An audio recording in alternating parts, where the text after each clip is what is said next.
एक दिन राजा घोड़े से जा रहा था कि सामने से ब्रह्मानंद में अपनी ब्रह्मानंद की मस्ती में मस्त, भगवान की मस्ती में, भगवान की बस्ती में अपने आप को मस्त करने वाले संत मुनि महात्मा अपने ढंग से हे राम राम राम करते चले जा रहे थे। काय का राजा कैसा राजा हमें कोई मतलब नहीं, अपन तो राम की मस्ती में मस्त है। महात्मा को देखे देखे राजा ने घोड़े पर बैठे बैठे कहा, हे महात्मा जी। बोले हाँ आप महात्मा हो? महात्मा जी ने कहा बिल्कुल है। महात्मा जी आप हमारे दो प्रश्न बता दोगे? महात्मा ने कहा कौन से? बोले भगवान एक है कि अनेक, और भगवान रहता कहाँ है मिलता कहाँ है? महात्मा ने कहा अरे मूर्ख बता तो देंगे, पर तू घोड़े पर बैठ करके टप टप टप टप चला जा रहा पूछ रहा है? पहले नीचे उतर के संत को प्रणाम कर, उस भगवान की बनाई हुई सृष्टि में अपने अभिमान का त्याग कर प्रश्न का उत्तर देंगे। राजा ने कहा ये काम का आदमी है। तुरंत राजा उतर के प्रणाम किए, महाराज अब बता दीजिए। महाराज ने कहा अब अच्छा लगा तुम ऐसे कैसे बता दें, पहले हमारी रहने खाने पीने की व्यवस्था कर अच्छी। जब संत भाव से प्रसन्न हो जाएगा तो सब बता देगा।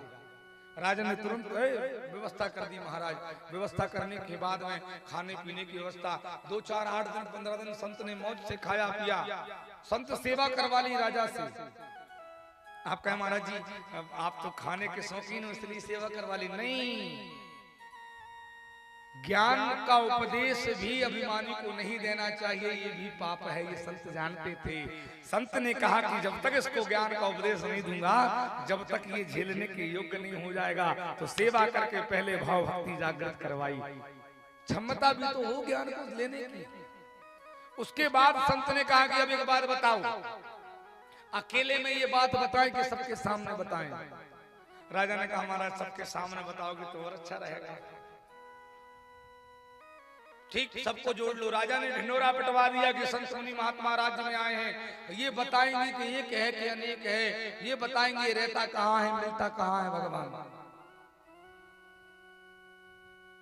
पूरा राज्यसभा बिल्कुल खचाखच भर गई। संत मुनि महात्मा जो ब्राह्मण वेद संतों ने जो उपाय बताए थे वो भी आ गए कि अपन भी तो जाने आकर के कैसे राजा को संतुष्ट करेगा। अपन भी तो मरे जा रहे हैं, साल भर होगा राजा संतुष्ट नहीं होते। अपन भी तो समझे कि कैसे भगवान मिलता है। अपन ने भी तो भगवान राजा से कहा था कि राजा महाराजा जी शिवरात्रि उपास रह लो, राजा जी नौ दुर्गा कर लो, भगवान रहता है उपासों में मिल जाएगा। नहीं नहीं नहीं, राजा संतुष्ट नहीं। राजसभा लगी, महाराज का दिव्य आसन आया, संत मुनि महात्मा आए। राजा ने उठ करके प्रणाम किया, नम्र भाव से जल चरण पखारे, जल ग्रहण किया, संत को आदर से बिठाला। सब बैठे, घोषणा कर दी आज गुरुजी बताएंगे कि भगवान एक है कि अनेक है। बताइए गुरुदेव। गुरुजी ने कहा, संत मुनि महात्मा ने कहा राजा ऐसे नहीं बता पाएंगे, फिर हम पढ़े लिखे नहीं हैं, हम क्या जाने तुम्हारा एक है कि अनेक है कि गणित है कि विज्ञान है, क्या है, हम पढ़े लिखे नहीं है, ये तुम्हारे शब्दों के माया जाल में हमें बताना नहीं आएगा। राजा ने कहा महाराज भरे दरबार में फिर कैसे बताओगे? बोले तुम एक काम करो, मणिया ले आओ, कुछ मणिया। मणि अंटी तो चलती नहीं थी उस जमाने में, लेकिन अंटी जैसी छोटी छोटी मणि होती थी। मणिया आ गई। महात्मा ने कहा कि अब तुम गिन के बताओ कि क्या पूछ रहे हो, ये मणियों को गिन के बताओ हमें, ये कितनी मणि है, फिर हम समझेंगे, हम तो अनपढ़ हैं। राजा ने उठाई, महाराज जी ये एक।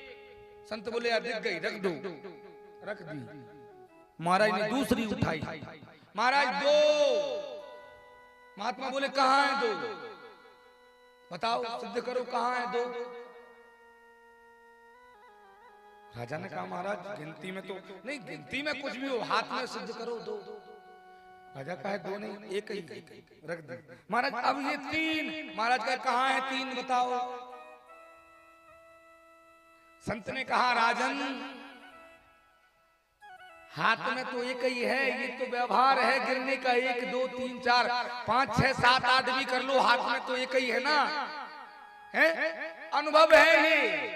वस्तु एक ही है, अनुभव है। ये वस्तु मान लीजिए, ये नोट मेरे हाथ में पहली बार आया तो 1 हो गया, यही नोट भैया के हाथ में गया तो 2 हो गया, यही नोट आपके हाथ में पहुंचा तो 3 हो गया, यही नोट आपके हाथ में गया तो 4 हो गया।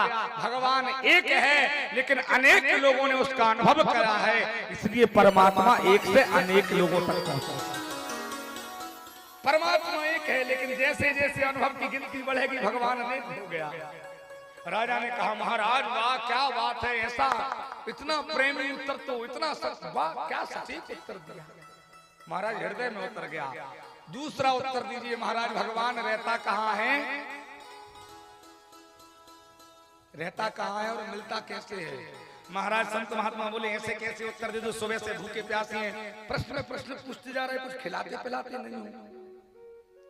राजा बोले महाराज तो क्या करूं, दूध बुलवाओ।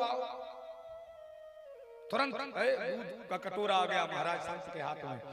अब संत के हाथ में कटोरा आया, संत लगे उंगली डाल के घुमाने, पूरी सभा देख रही है, उंगली डाल के घुमा रहे हैं संत। राजा ने देखा बहुत देर हो गई, महाराज कर क्या रहे हो। महात्मा ने कहा दूध पीने की इच्छा नहीं, घी खाने की इच्छा थी, सुना है दूध में घी रहता है, ढूंढ रहा हूँ कहाँ रहता है, मिल जाएगा तो निकाल के खा लूंगा, ढूंढ रहा हूँ। राजा ने कहा महाराज पागल हो गए क्या, मानते हैं दूध में घी रहता है लेकिन महाराज ऐसे नहीं, इसका भी एक नियम होता है, उस नियम का पालन करना होता है। जैसे नियम का पालन होगा महाराज आपको घी मिल जाएगा, लेकिन ऐसे नहीं ढूंढने से नहीं मिलेगा। महाराज पहले इसको जमाया जाएगा, जमा करके फिर महाराज जी इसको मंथन किया जाएगा, मथा जाएगा, फिर महाराज जी इसको तपाया जाएगा और तब जाके घी निकलेगा। महात्मा बोले बस यही दिखाना चाहता था राजन, जैसे दूध में घी रहता है वैसे ही प्रत्येक जीवात्मा में परमात्मा रहता, तेरी आत्मा में ही परमात्मा विराजमान रहता है। पहला प्रश्न रहता कहाँ है और मिलता कैसे, उसी प्रकार से भगवान के बनाए हुए नियमों का जो मनुष्य पालन करता है, पहले परमात्मा आत्मा में है, पहले जिस प्रकार से दही को जमाया जाता है तो मन के अंदर निष्ठा को जमाया जाता है, फिर विचारों से उसका मंथन किया जाता है और फिर तपस्या की अग्नि में तपाया जाता है, तब तेरे हृदय से घी रूपी परमात्मा बाहर जाएगा। परमात्मा हमारे अंदर है, ढूंढने की आवश्यकता नहीं है, बस नियम पालन करते चले जाओ। भगवान रहेगा उसी सत्य में जो सत्य तुम्हारे हृदय में बैठा है। जिस दिन नियम के बंधन में आपने सत्य की पहचान हृदय में कर ली, उस दिन वो सत्य रूपी परमात्मा आपके प्रेम के मंथन से, विचार के मंथन से बाहर जाएगा, क्योंकि उसको वही प्रिय है।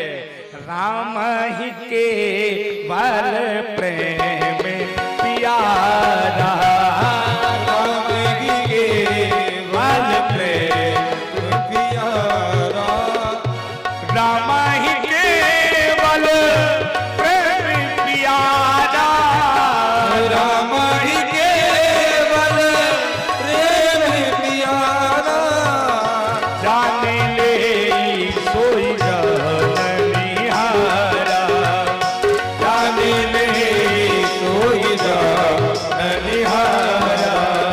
श्री राम जय राम जय जय राम, राम जय राम जय जय राम। भगवान प्रेम से प्राप्त होते हैं, तो सांत्वा जागीरदार के पास में प्रेम था। जितना प्रेम परिवार से, जितना प्रेम धन से, उतना ही प्रेम परमात्मा से किया करते थे।